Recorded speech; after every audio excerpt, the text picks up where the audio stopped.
It's October 12th, 1996. The locker room at Jacksonville Municipal Stadium has been arranged into a lounge for the day. Some of the Jacksonville Jaguars players need a break from going through the weekly grind of being an NFL player, so on Saturday mornings they have donut time. Veterans and rookies alike are chowing down on donuts, joking and laughing. The players just need some positivity in their football lives because it's not coming on the field. They went 4-12 the prior season and are currently in the dregs of the AFC Central at 2-4. As a second-year expansion franchise, no one expected them to be competing for championships right away, but they've been very aggressive spenders since entering the league. So what's the problem? They think they have an answer, as it tends to be when a team is in a funk.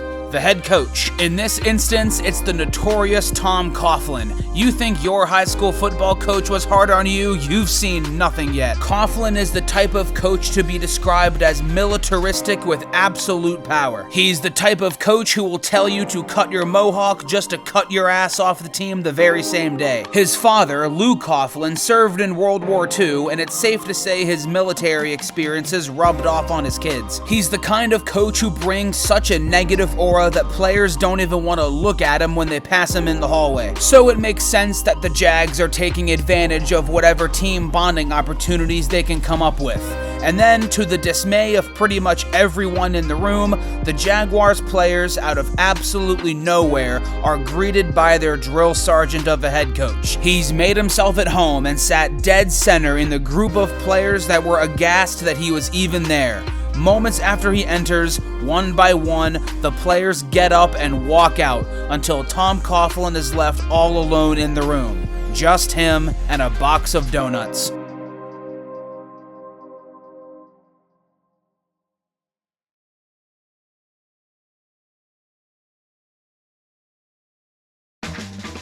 On December 1st, 1993, the city of Jacksonville was awarded the NFL's 30th franchise. The name Jaguars came from a fan voting contest due to the Jacksonville Zoo holding the oldest living jaguar in America. The Jags joined the Carolina Panthers as the two newest NFL franchises looking to start the long trek towards becoming Super Bowl champions. Thankfully for them, they're going to get a significantly bigger leg up than the expansion franchises that came before them. The last expansion was in 1976, featuring the Seahawks and Buccaneers, and considering how those first few years went, no wonder. The Jaguars and Panthers were given nearly limitless salary cap space along with the top two picks in the NFL draft. Both teams spent big time in newly incorporated free agency before it was time for the expansion and NFL drafts. To decide who got to pick first, the NFL flipped a coin. Jacksonville won the coin toss. Hoorah! What was their reward? Getting the first overall pick in the expansion draft. Wait, what?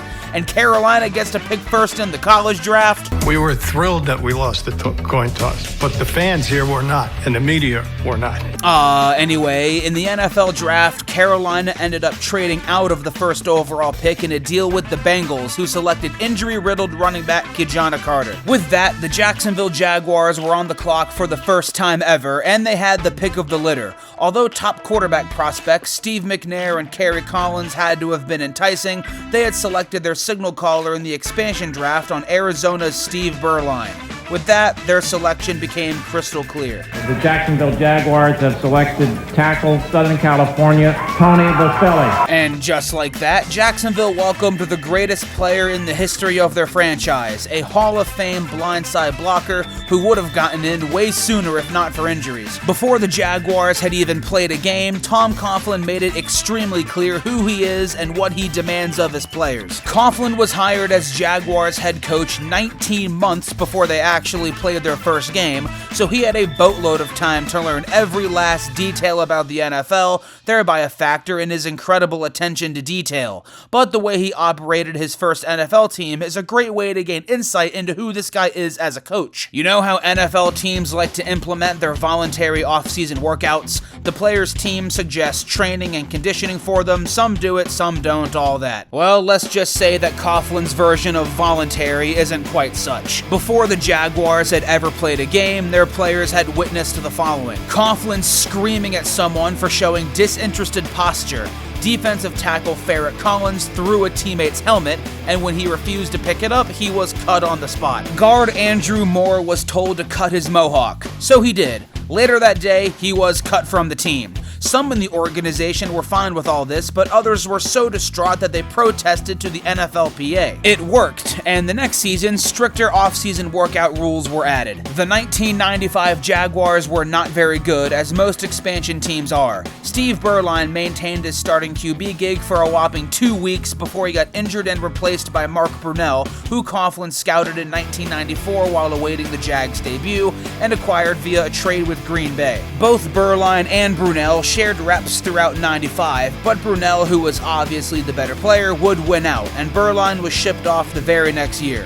So much for winning the coin toss, am I right? Speaking of that whole debacle, the Panthers, who fielded an older and more experienced team, had one of the best seasons any expansion team has ever had. They went a respectable 7-9, had a top 10 defense, and held the defending Super Bowl champion 49ers to 7 points. Off to a great start, guys. Heading into 1996, the Jaguars spent even more, acquiring multiple names in free agency, and came really close to acquiring all-pro cornerback Aeneas Williams. They snagged 4 pieces to add to their front 7, along with 2 wide receivers from the Cleveland Browns. Keenan McCardell coming off a solid 700-yard season, and big shot Andre Rison, big as both a playmaker and a personality. They also added bruising running back Natron Means, who was only 2 years removed from a 1,300-yard rushing season that led the San Diego Chargers to their first and only Super Bowl appearance. In the draft, they loaded up further on defense, spending 3 of their first 4 picks on that side of the ball. With that, head coach / de facto GM Tom Coughlin had his second-year squad ready to go, a completely turned-over roster looking to win now. Something unforeseen in past expansion voyages. It's gonna be an uphill battle though. Still unproven on both sides of the ball, the Jags had the 4th lowest Super Bowl odds going into the season. But hey, for what it's worth, at least they were higher than the Panthers. The 1996 Jacksonville Jaguars season begins on Tom Coughlin's 50th birthday, and it's against both division rival and defending AFC champions in the Pittsburgh Steelers, a squad Mark Brunell already likens to a rival. In their first game of the season, Coughlin's decision to drastically overhaul the roster seems like a good one. Brunell hits Keenan McCardell for 2 touchdowns, the first on their first possession, a 38-yard catch and run, the second coming at the end of the half from 15 yards out. The defense keeps Pittsburgh out of the end zone all game and pulls away in the 4th quarter to start their season 1-0. Jacksonville Municipal Stadium was happy, and they treated Coughlin by singing him happy birthday as he ran into the tunnel. Their next game against another rival in the Houston Oilers wouldn't be as smooth. They played to a 10-10 tie in the first quarter before the Oilers blew it up in the second. Early in the second quarter, Houston quarterback Chris Chandler hits receiver Malcolm Floyd for a combined 87 yards and 2 receptions, the latter of which being a 63-yard bomb to put them up 7. Jacksonville's ensuing possession ends after a bad route by Rison results in a Brunell pick, but a defensive stop and ensuing drive nets them a field goal. Houston then drives 80 yards with ease, where Frank Wycheck finishes things off to extend their lead to 11.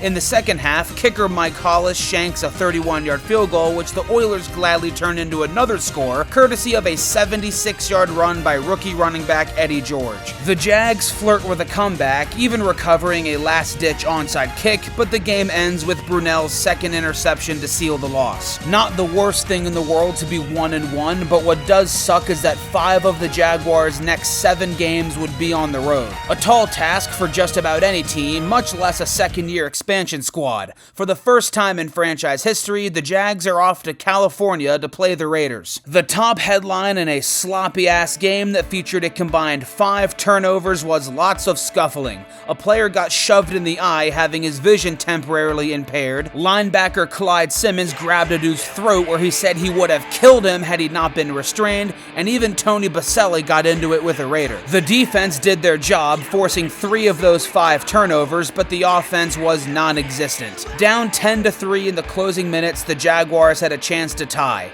Brunell threw Rison's way, but was hit as he tried to throw. The ball careened upward, and Raiders defensive tackle Jerry Ball wrapped the game up. The mood is souring quickly as Jacksonville drops to 1-2. The offensive line isn't performing up to their pay. Brunell has 6 picks in 3 games, and they lead the league in penalties. Rison is already complaining about his lack of targets, which, to be fair, the Jaguars more than signed up for when they got him, but I digress. The Jaguars now have to turn the page to Foxborough, where they'll meet the also 1-2 New England Patriots. In the pre-game meeting, Coughlin is going through his usual spiel, discussing the Patriots' personnel. He's even brought in a few former Giants players who were with him when he was their wide receivers coach. However, Coughlin has a special message for his unit. Watch out for Pro Bowl return man Dave Maggette.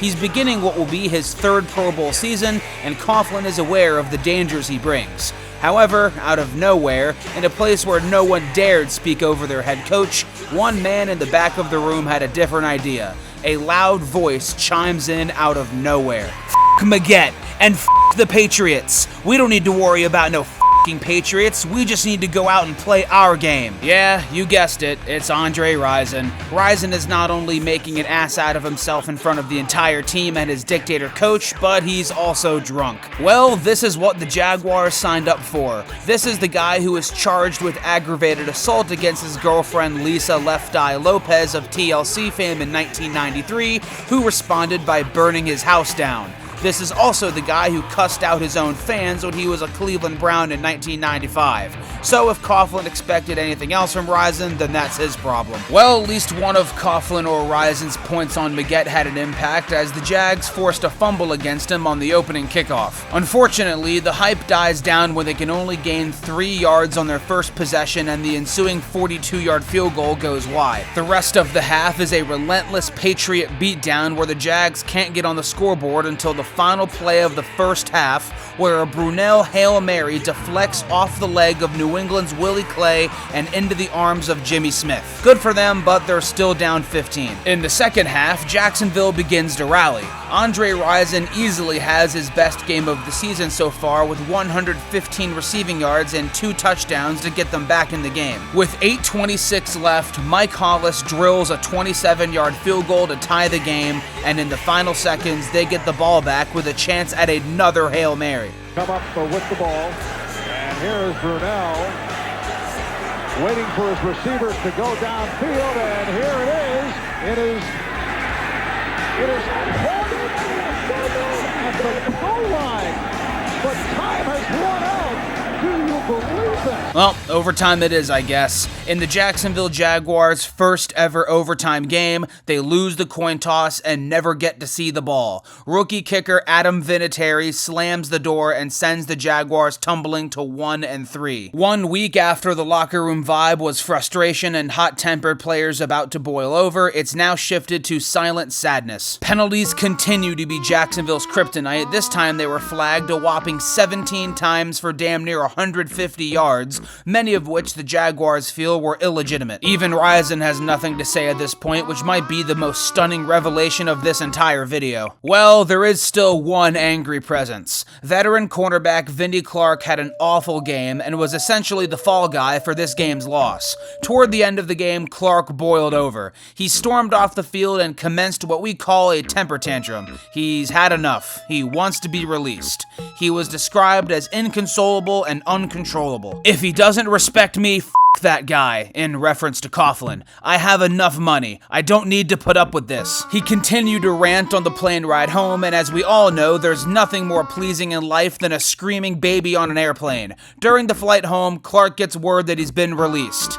He never played in the NFL again. After the Jags arrived back home, Clark's release was made official, and when it was time to put the news in the papers, the beat reporters were more than willing to include some of those spicy quotes. This specifically bothered Brian DeMarco and Jeff Novak, who confronted a reporter and commenced a shouting match. Things peaked when DeMarco called the reporters maggots. Their next opponent was anything but. The Carolina Panthers are, like the Jaguars, a second-year expansion franchise. They're also named after a type of cat. That's where the similarities stop. Carolina is flying high. They're 3-0, and their quarterback is none other than Steve Beuerlein, the Jags' first QB that was shown the door in favor of Mark Brunell. So while the Jaguars' spirits were already pretty low, all they heard for the week leading up to the game was the media heaping praise on the other expansion franchise. Both were built with opposite philosophies. Jacksonville leaned offense, the other defense. The Panthers ran things old school, hiring themselves a president, a GM with Super Bowl experience,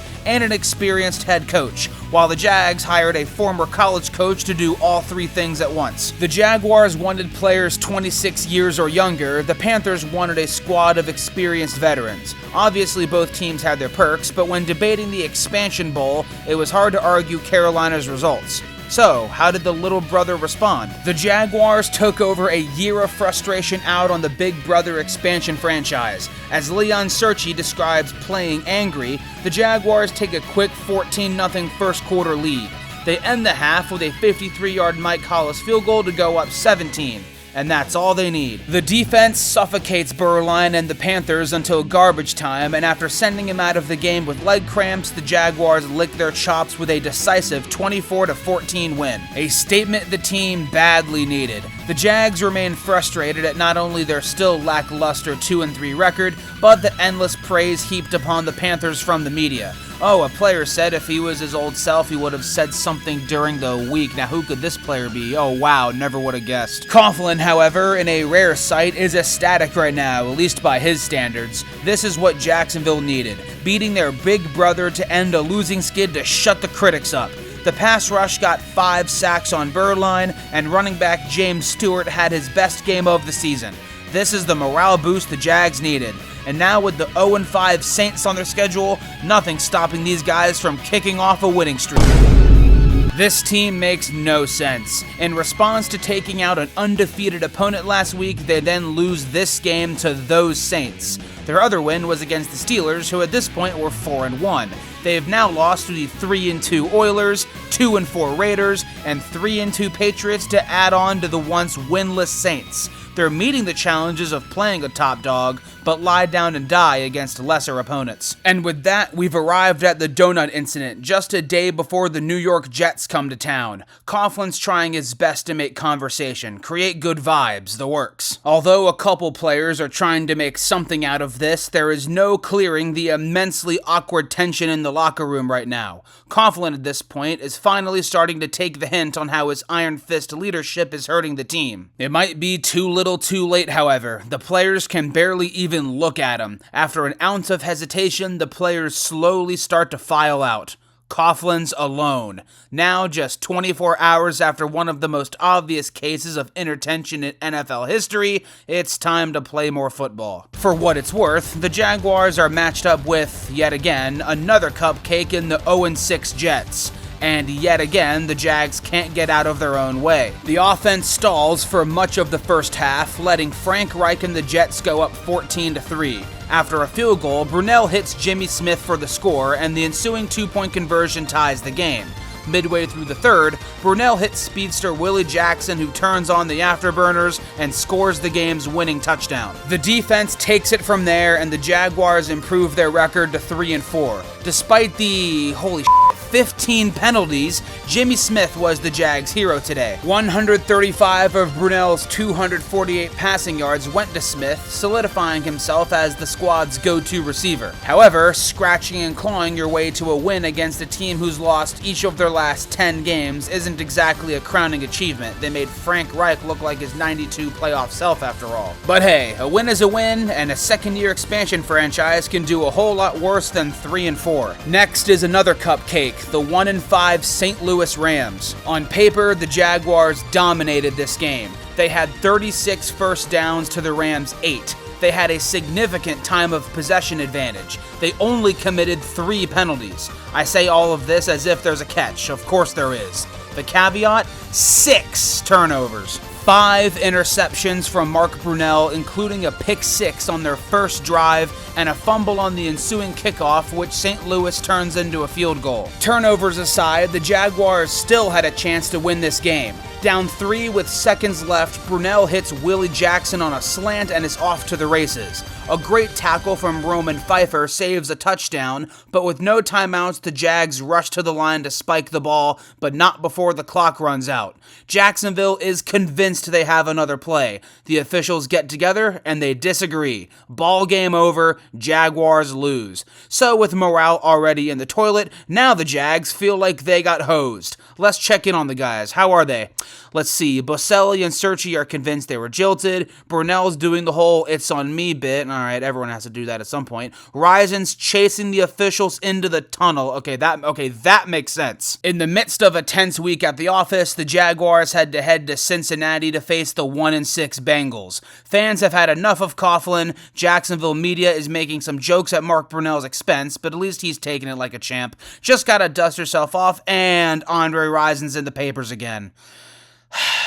How did the Falcons go through 6 years of this? Anyways, against the Bengals, Jacksonville builds a 14-7 lead in the third quarter before the team unravels yet again. Clyde Simmons scores 2.5 sacks, but the defense crumbles late, allowing 3 fourth-quarter touchdowns. With 1:35 to go, Brunell hits Jimmy Smith from 11 yards out to get within 7, but on the ensuing onside kick, the worst-case scenario occurs. First, the obvious reason. The Bengals recovered the kick and ran the clock out to drop Jacksonville to 3-6. So much for Rison's guarantee. Now for the less obvious news. 2 Jaguar defensive backs, Dana Hall and Dave Thomas, who replaced Vindy Clark after his episode, were badly injured and needed to be stretched off the field. Coughlin is described as visibly shaken in the locker room. Nonetheless, the mood is as bad as ever. And now, having decided that there's no point in holding back anymore, one player lets it all out, what everyone is thinking about Coach Tom Coughlin, yet no one had been willing to say it until now. And the messenger was, you guessed it, Andre Rison. There's no love. We don't know him. There's a relationship, but there's much of an intimidating relationship. If I go out and do good, it ain't gonna matter anyway. If I go out and play shitty, I might be gone. We play emotionless. It's like we're scared. No one else is saying it, but everyone seems to agree. Coughlin may be the coach and the leader, but many players lean on Rison as their leader. As you can imagine, those quotes were right smack on the front page of the papers on Monday.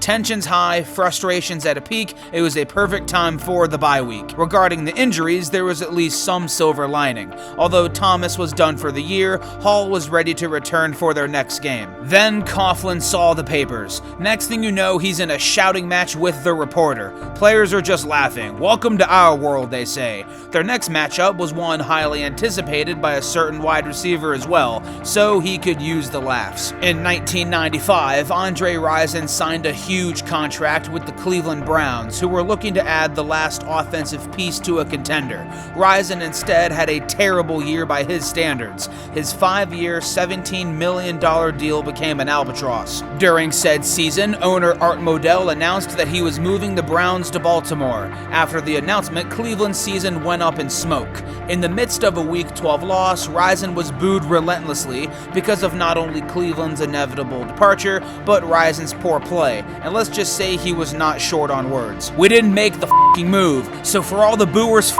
you too. I'll be glad when we get to Baltimore if that's the case. We don't have any home field advantage. I've never been booed at home. Baltimore's our home. Baltimore, here we come. Rison never went to Baltimore. He was cut. Safe to say, Jacksonville's next matchup against those Ravens was one Rison was licking his chops at. It's not too long before the Jaguars find themselves down 17-3. Brunell's pass to Rison goes right off his hands and is picked off by Baltimore's Eric Turner, which they quickly turn into 6. In the fourth, Jacksonville is still down 11. Brunell then marches down the field, hitting Rison multiple times before finishing the drive with a James Stewart touchdown. The Jags get an immediate stop on defense, and then Mark Brunell shows why Tom Coughlin made him the starter. He leads his clutchest drive of the year, using his arm to get Jacksonville to the 1-yard line, then finishing the drive with his legs to take a 30-27 lead. Clyde Simmons and Don Davey combine for a sack fumble to wrap things up.